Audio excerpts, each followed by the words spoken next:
The papers hit the kitchen table harder than I expected. The sound cut right through the afternoon quiet, and I felt my coffee cup rattle in its saucer. My daughter, Donna, stood over me with her arms crossed and her jaw tight. She didn't ask me anything. She told me, "Sign them, Mom. Tonight. All of it." I looked down at the documents. The words were small and dense, full of legal language I hadn't been given time to read.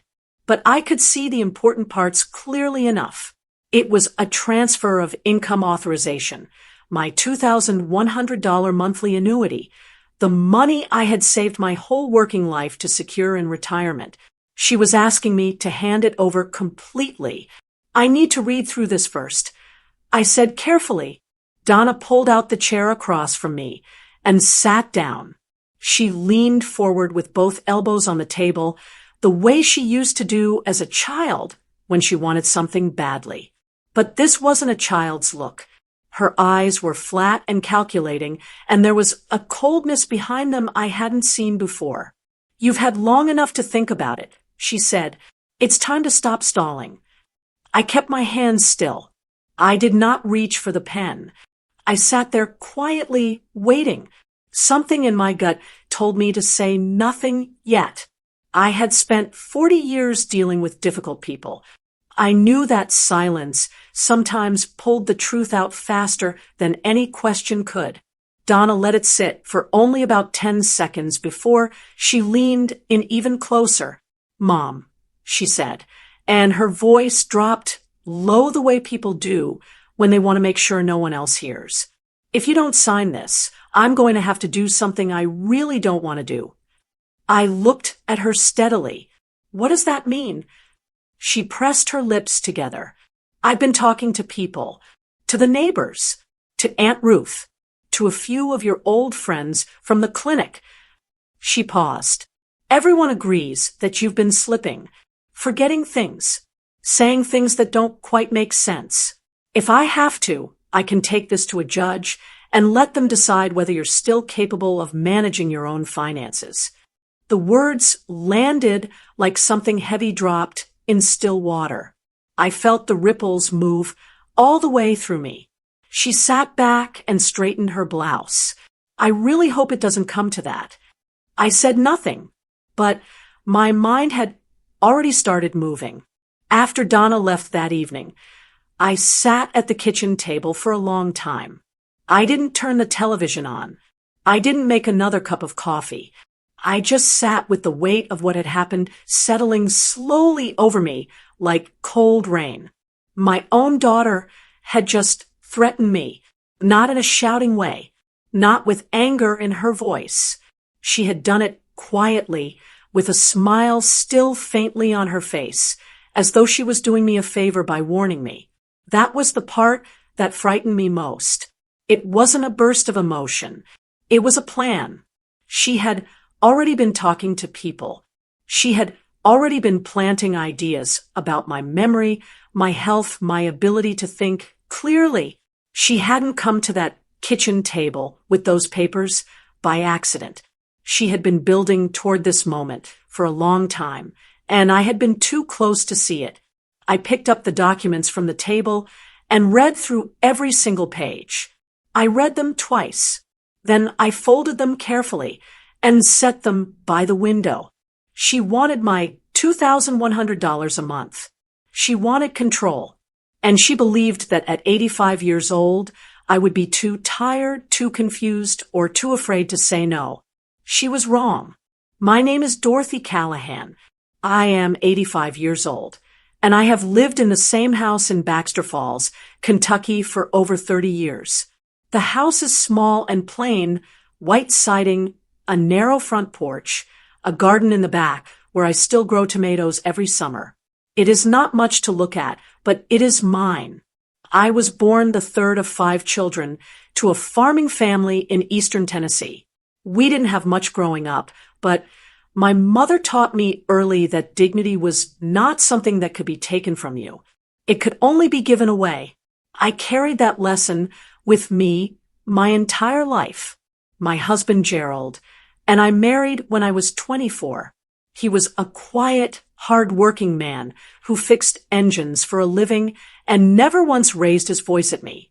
We were happy in a simple, steady way. When he died of a heart attack at 51, I thought the ground had been pulled out from under me. But I got up. I kept going to work. I kept paying the bills. I kept raising our daughter the best I could. I am not a woman who was born into ease. Everything I have, I worked for. And I was not about to let anyone take it from me now. I started working at Baxter Falls Orthopedic Clinic when I was 39 years old. Donna was just starting middle school, and I needed steady income after Gerald passed. A friend from church told me they were hiring at the front desk, and I went in the next morning with my hair pinned back and my best shoes on. The job suited me. I was organized and calm under pressure, and I had a talent for making nervous people feel a little less afraid. Patients came in with broken bones, torn tendons, and fear in their eyes. My job was to greet them, handle their paperwork, and make sure they felt like they mattered. I took that seriously.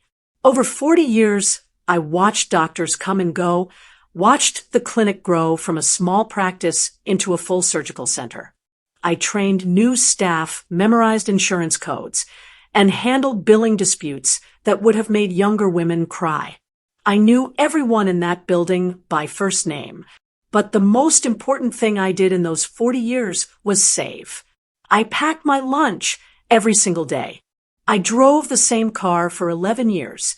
I put money aside every month without fail, contributing to the annuity that would one day become my retirement, $2,100 a month.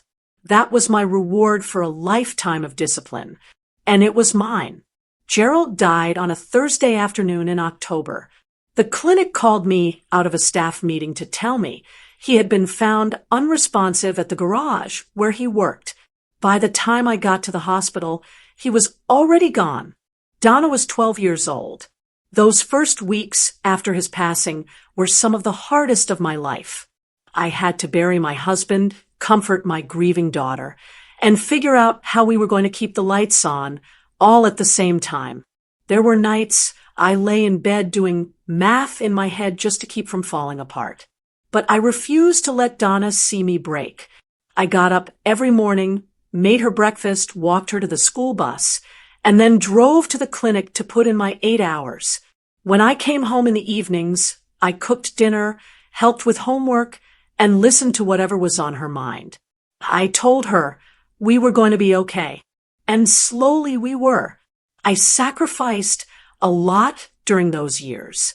Vacations, new clothes, time for myself. I poured everything into keeping our little family steady. I did it because she was my child and she needed me.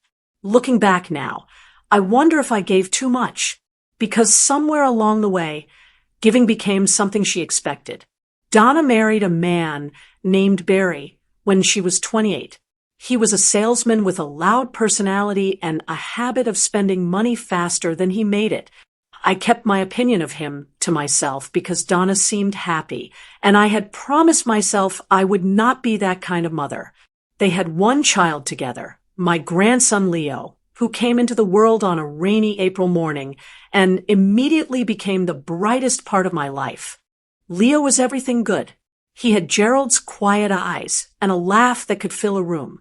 He called me Gran and meant it with his whole heart. When he was small, he would climb onto my lap and ask me to tell stories about the old days. And I would sit there for hours with his warm little head against my chest, talking about things I hadn't thought about in years. As he got older, Leo stayed close. He visited on weekends even after he started high school, and when he went off to study engineering at the state university, he still called every Sunday without fail. It was Leo who first told me, very gently, that something seemed off about the way his mother had been talking about me to other people. He was worried. He was watching. That Sunday phone call would turn out to matter more than he knew. I want to be fair about this. Donna was not always the person she became. When she was young, She was sharp and funny and deeply kind. She brought stray animals home from school and insisted we keep every one of them. She wrote letters to elderly neighbors who lived alone. She wanted to be a nurse when she was 10 years old because she told me she hated the idea of anyone suffering without someone there to help them. As a young adult, she worked hard. She studied business administration at the community college, graduated with honors, and landed a good job at a property management company. She was promoted twice in her first 3 years. I was proud of her in a way I could never quite put into words. During those years, our relationship was warm and easy. She called me every few days. She came home for every birthday and holiday. When I had a minor surgery at 68, she took a week off work and stayed at the house to make sure I was comfortable. I still have a photograph from that visit sitting on my dresser. We are both laughing at something neither of us can remember now. She looks happy. I look happy. I keep the photograph because I need to remember that the woman in it was real. She existed. That matters to me. The shift in Donna happened gradually, so gradually that I almost didn't notice until it had already gone too far. It started with small comments. She began asking about my finances more than she used to. At first, it seemed like concern. Mom, have you looked at your bank statements lately? And then, are you sure you understand what that annuity paperwork says? And then, you really should let someone younger handle the details. I answered her questions patiently because I believed she was coming from a good place. She was my daughter. Why would I suspect otherwise? But the tone shifted over time. The questions became less curious and more pointed. She started finishing my sentences in front of other people, as though she wasn't sure I could get there on my own. She started telling stories at family gatherings about times I had supposedly forgotten something. Stories I didn't remember the way she told them. I began paying closer attention to Barry as well. He had always been careless with money, but now there were signs of real pressure. The newer car they had bought was repossessed. They moved from their house into a rental apartment without much explanation. Donna stopped talking about vacations. Something was squeezing them, and she had started looking in my direction for relief. About 8 months before the night with the papers, Donna sat down with me during a Sunday visit and said something that made me set down my tea. Mom, I've been thinking about your finances. I really believe I should be the one managing them, just to take the burden off you. I looked at her carefully. What burden? I've been managing my own money for 60 years. She smiled the way people do when they think they're being patient with someone difficult. I know you have, but things get complicated as we get older. The annuity, the house, the utility accounts. It's a lot to keep track of. I just want to make sure everything is in order. Everything is in order, I said.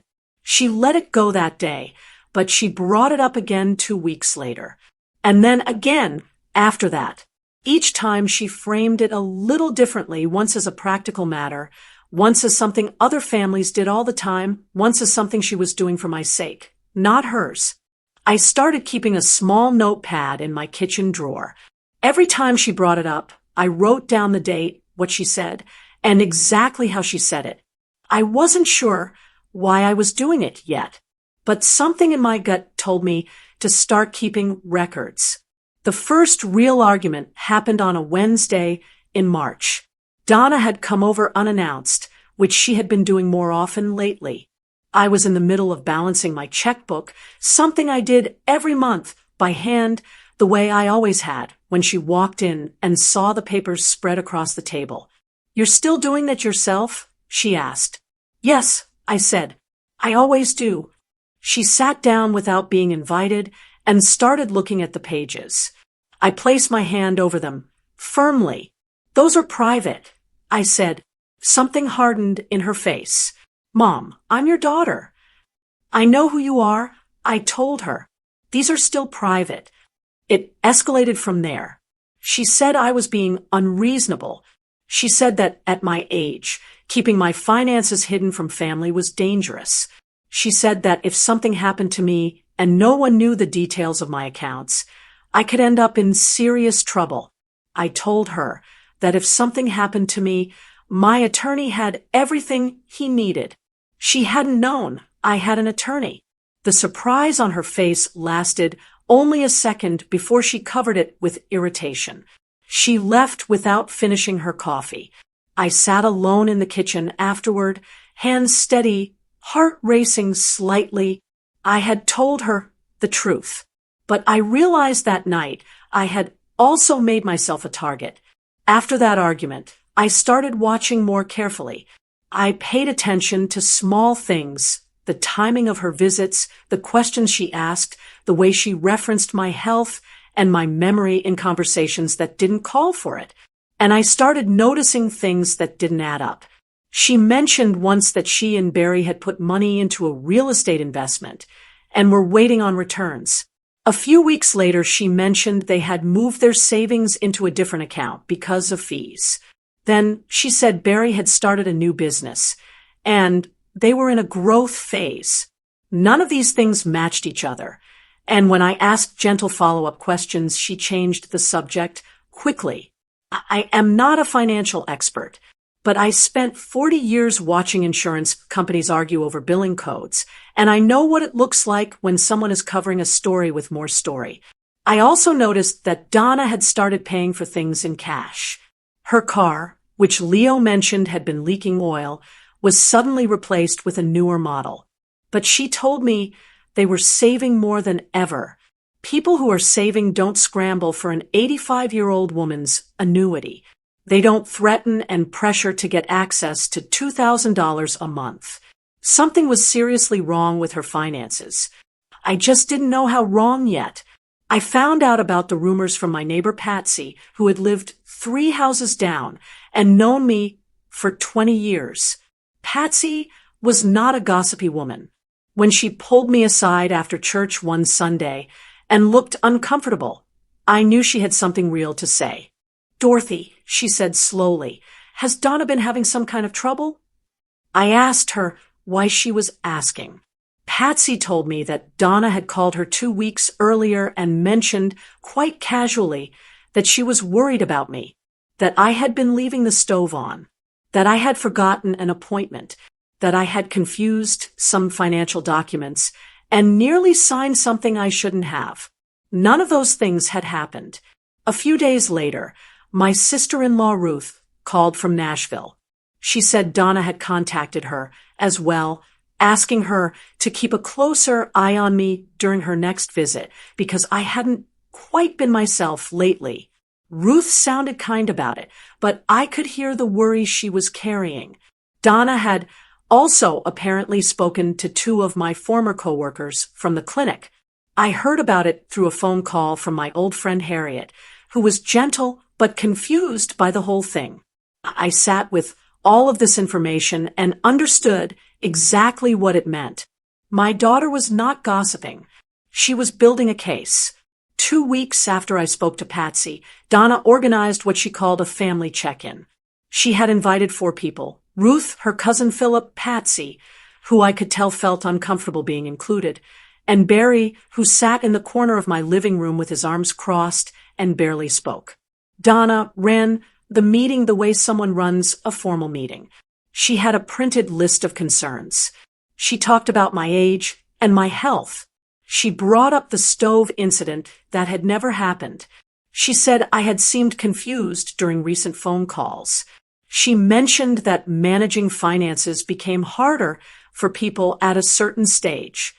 I sat in my own armchair in my own living room and listened to all of it without interrupting. When she finished, she looked at me with soft eyes. "Mom, we just want to make sure you're protected." I looked around the room. Philip seemed embarrassed. Patsy would not meet my eyes. Ruth looked genuinely uncertain, which meant Donna had done a thorough job convincing her. "Thank you all for coming," I said calmly. "I appreciate the concern. Then I asked if anyone wanted coffee, and I got up and made a pot. I did not cry. I did not argue. But I knew the meeting had not been about my health. It had been a rehearsal for a courtroom. After everyone left that afternoon, Barry lingered. He pretended to help clear the coffee cups, which was not something he had ever done before. I let him do it while I watched him from across the kitchen. Then he said it. You know, Dorothy, a guardianship arrangement is actually very common for women your age. It's not a bad thing. It just means someone responsible handles the legal and financial side of life. You'd still live here. Nothing would change on the surface. I turned toward him slowly. Nothing would change on the surface. I repeated. He nodded and smiled, still holding a coffee cup. Exactly. You'd still be Dorothy. You'd still have your garden and your house. You'd just have Donna managing the paperwork. And the annuity, I said. He set the cup down. Something moved across his face, just for a second, and then he smiled again. The annuity is part of the financial picture. Yes. I thanked him for his help and told him I was tired and needed to rest. After he left, I locked the front door and stood in the hallway for a long time. I now understood completely what was happening. This wasn't about protecting me. It was a strategy carefully put together by two people who believed an old woman wouldn't recognize it for what it was. They had badly underestimated me. I had not visited Baxter Falls Orthopedic Clinic in nearly 3 years, not since my last check-in with Dr. Reeves, who had been monitoring my knees. But I knew the staff there, and more importantly, I knew the clinic kept detailed medical records going back decades. I called ahead and spoke to a young woman named Tricia, who had taken over the front desk position. I told her I was coming in and asked if Dr. Reeves had any openings that week. He saw me on a Thursday. I explained the situation carefully, not all of it, but enough. I told him my daughter had been telling people I was experiencing memory problems and confusion, and that I needed a documented evaluation to show those claims were not accurate. Dr. Reeves listened without interrupting. When I finished, he asked me a series of standard questions: orientation, recall, problem solving. He checked my records, which showed no history of cognitive issues, no missed appointments, no concerns noted in any prior visit. When he was done, he looked at me over his reading glasses and said, "Dorothy, you are as sharp as anyone half your age." He wrote that up officially, signed it, dated it. I folded the paper carefully and put it in my purse. That was the first piece of my defense. When I got home from the clinic, I sat at the kitchen table with a fresh notepad and made a plan. I was not going to confront Donna yet. Confronting her before I was ready would only cause her to move faster, to pull documents together sooner, to push harder while I was still unprepared. I had watched enough difficult situations at the clinic over the years to know that people who sense they are being caught become unpredictable. So I would wait. And while I waited, I would document everything. I went back through my notepad and organized every date and detail I had already written down.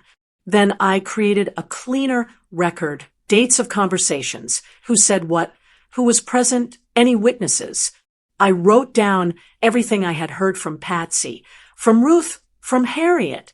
I included the family meeting and what Barry had said about guardianship in my kitchen afterward. I also called my attorney, a man named Warren Greer, who had helped me set up my estate plan 6 years earlier. I told him I needed to meet with him as soon as possible. He had a slot open the following Tuesday. I didn't tell Donna about any of this. That night, I slept better than I had in months. Not because things were easy, but because I had stopped waiting for something to happen and started doing something about it. The recording happened by preparation, not by accident. I had placed a small voice recorder inside the wooden bowl on my kitchen counter, the one that holds my keys. Donna did not know it was there. I had put it in 2 weeks earlier, just in case. On a Tuesday afternoon, Donna came over without calling first, the way she had been doing. She seemed agitated. Barry had called her twice during the drive over, she said, without explaining why. She sat at the table and poured herself a glass of water, and then started talking faster than usual. Mom, we need to move on this. I need you to understand how serious the situation is. I asked her what situation she meant. She put her glass down. The annuity. Barry and I are in a tough spot. The investment didn't work out the way we planned. We have payments due, and we are running out of options. She pressed her palms flat on the table. I need that money, Mom. Every month. Starting now. She stopped herself after she said it, as if she suddenly realized how much she had given away. I looked at her calmly. I did not reach for the recorder. I didn't need to. It was already running. I'll think about it, I said softly. I met with Warren the next day and played him the recording. He listened with his reading glasses pushed up on his forehead and his hands folded on the desk. When it finished, he set a yellow legal pad in front of him and began writing. She confirmed the financial motivation. He said, "That's important." He helped me dig deeper from there. Warren had a contact at the county courthouse who could pull civil case records, and what we found over the following 2 weeks was worse than I had imagined. Barry had accumulated nearly $78,000 in unpaid business debts. There were 2 creditor judgments already filed against him in the county records, one from a contractor, one from a former business partner. Donna had co-signed on several of the accounts, which meant the debts were hers as well. There was also a second mortgage on the house they had previously owned. The equity had been pulled out before the sale, leaving almost nothing. The rental apartment they were now living in was 3 months behind on payments. They were drowning. And the only lifeline Donna could think of was my $2,100 a month. I sat with all of that information and felt something shift inside me. Not anger exactly, but a cold and certain clarity. I knew what was coming next. I just had to be ready for it. The court filing arrived on a Friday morning, a formal petition for guardianship over my person and my finances submitted by my daughter Donna to the Baxter Falls Family Court. I stood on my front porch with the envelope in my hands and read through the document carefully. It stated that I was an elderly individual showing signs of cognitive decline, that I had demonstrated an inability to manage my financial affairs responsibly, and that my daughter, acting in my best interest, was requesting the authority to oversee my personal and financial decisions going forward. Attached to the petition were statements. One from Barry, one from Philip, which surprised me. I had thought he looked embarrassed at that family meeting, but apparently not embarrassed enough to stay out of it. And one that appeared to be from a physician recommending further evaluation. I looked at the physician's name. I did not recognize it. It was not Dr. Reeves. It was not anyone from my clinic.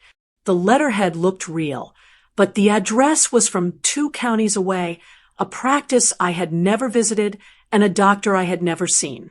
Warren had warned me something like this might happen. He called it the most aggressive part of the plan. I took the petition inside, laid it on the table, and called Warren immediately. "It's here," I said. "Good," he replied. "Now we begin."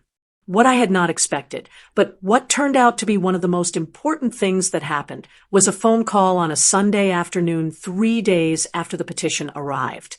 "Mrs. Callahan, this is Marcus Webb. I don't know if you remember me." I did remember him. Marcus had been a patient at Baxter Falls Orthopedic Clinic about 15 years earlier, a young man who had shattered his wrist in a construction accident and spent months in physical therapy. I had helped him navigate his insurance paperwork during one of the most complicated billing disputes I had ever handled. It took weeks, but we got his costs covered. He had apparently gone on to study law. He now worked as an elder rights attorney. He told me he had heard about my situation through Harriet, my old coworker who had called me about the rumors months earlier. Harriet had stayed in touch with a few former patients over the years, and Marcus was one of them. He said if what Harriet had described was accurate, I had a strong case, and he wanted to help. I don't charge for the consultation, he said, and for elder financial abuse cases, I work on contingency. I wrote his number down, called Warren, and the two of them agreed to work together. For the first time in months, I did not feel alone in this. Over the next 3 weeks, Warren and Marcus worked quickly. They pulled together everything I had collected, my notes, the recording, Dr. Reeves's evaluation, the financial records from the courthouse, and they formally requested the complete set of documents Donna had submitted to the court. That was when they found it. The physician's letter attached to Donna's petition was signed by a Dr. Harold Pence of Millbury County. Marcus contacted the state medical board and confirmed that Dr. Pence's license had been suspended 18 months earlier for improper documentation practices. He had not legally been able to sign any medical opinion during that period. The letter was fraudulent.